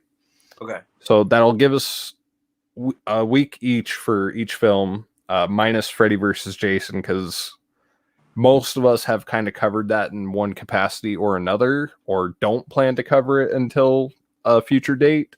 Yeah. Like me, I already reviewed that way early on. So this is going to be the 11 films. Yes. The 10 plus the remake. Yes. Okay. We can still put Freddy vs. Jason in the ranking. Though. Yeah. In the ranking, I don't see why we wouldn't put it in the ranking. Okay. But that's fine. I'm looking forward to it. I'm glad we're doing it because I've actually had people ask me, both in YouTube and in my regular job, who follow my channel, say, are you going to ever do Friday the 13th and do the Friday the 13th ranking? Because I have a ranking for the Halloween films. Right. I did a ranking for Evil Dead. And so like, what about Friday the 13th? And I kept saying soon, soon, soon. When the time's right, time seems to be right. Absolutely. It's like it's fucking there, and I don't know. I might be tooting our own horns, but I think I might be right too. I think this might be the largest collaboration of a Friday the 13th series on YouTube. Because I know in the past people have worked together to get a series done for it, but I think we got like five channels at least. Six, yes, 5 channels doing a review, and then House of the Living Dead are doing the watch parties each week. Okay. So yeah, 6 channels altogether. That's a fucking mammoth of a production right there. That's great, man. I think we got a good team. Everyone kind of came together like very organically. Oh yeah. You know, it's like I don't even know how I even got involved. I think I had started a channel on my own because this is like almost 2 years ago. Because I just love movies and I went to school for the editing. So it was, you know, and then I kind of, you know, you change your style a little bit and you look and how things kind of evolve. And then through Killer Flicks, we kind of all bullshit together and we have some fun. We do these streams, we link up, and the next thing you know, boom. Absolutely, man. I want to encourage anyone out there who's going to watch this now, who's going to watch this later, or who will pass the message along, that as much as I love all of us guys, we need more ladies' perspectives. And Destiny is absolutely fantastic, but she shouldn't have it on her shoulders to hold it down as the only female. You know, I would love it, and I don't want to go on a tangent here, but I would love it if we had, because most of us guys are all just white guys, right? Yeah. Wouldn't it be great if we had like a black guy to get that perspective from an African American? Man, absolutely. Or someone who's Hispanic or an Asian. How do we not have somebody around that is, gay or something like that? Because everyone has different stories to tell, and everyone's perception of what they watch is influenced by their life and what in their upbringing. So I think, especially when it comes to certain movies that we talk about, movies with social commentary, yes, it would be interesting to get the opinion of people who might look at it differently in a positive or negative way than maybe you or I do. Just throwing it out there. No, those are wise words right there, and that's And I want it to be known that it's not like we're trying to keep it with all of us white dudes. We're not. We love everybody. It's bring it all in. We just haven't come across anybody. So if anybody knows anyone who is a person of color or a female, I think that's the terms, right? That's the term. I think so. Appropriate term. Get in contact with one of us, and even if you don't have a channel, if you just want to go on a stream, we can work something out. Absolutely. Right? I mean, I hate to impose that on any other channels, but I'm sure everyone would be open for it. Everyone's just spam the fuck out of all of us. Just look at go to our channels and look at the associated channel part of it. Unlike unlike the Hollywood foreign press, who won't even be having a Golden Globes next year because they're just too white. Did you hear about this? I did not. No, and NBC came out last week and said they will not air the Golden Globes on TV next year because their board, the Hollywood Foreign Press, who it's like the Academy, but for the Golden Globes, right, are not inclusive enough. They're not taking enough steps to include other people. And apparently, whoever was kind of one of the heads of the Hollywood Foreign Press got in trouble with some racist comments or some questionable comment. So unlike those folks, us here in our little, I don't know what we would call ourselves, all of us YouTube channels that kind of come together. Whatever, we got to have a name.